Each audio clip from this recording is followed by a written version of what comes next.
Eccoci con Andrea De Cecco, sorridente come è giusto che sia, 2 partite, 2 vittorie, meglio di così non potevi esordire, tutti aspettavano da te esperienza e ci sembra che l'hai portata.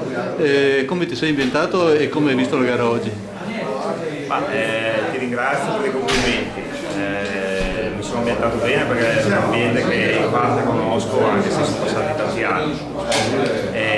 La partita oggi è stata una partita sofferta, però abbiamo imparato anche a soffrire ed è una cosa importante perché se sei sotto la classifica e vuoi risalire, se non sai soffrire punti non se ne fanno, e quindi abbiamo concluso bene quest'anno del girone di ritorno. Adesso lavoreremo bene durante le vacanze per ripartire e sperare di fare un campionato diverso. Sì, con la vittoria di oggi si va a 22 punti, siamo a 3 punti dai playoff, abbiamo chiuso con 4 punti in più del primo anno che abbiamo chiuso al 9° posto con 18 punti, perciò insomma c'è da chi essere soddisfatti.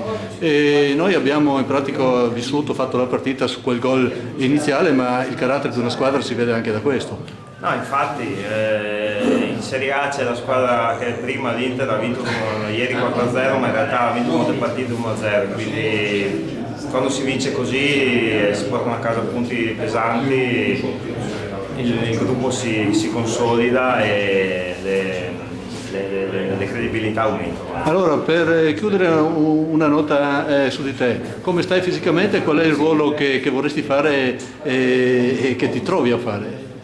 Ma fisicamente sono un po' attempato ormai, quindi no, a parte gli scherzi sto abbastanza bene, ecco. È chiaro che durante la partita la gestione delle risorse sono curate, cerco di leggere prima un po' le giocate, non fare corse a vuoto perché insomma a 36 anni ogni passo conta.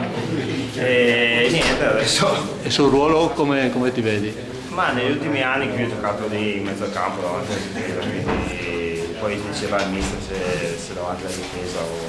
Bene, allora ci godiamo questa vittoria e buon Natale a tutti, diciamo.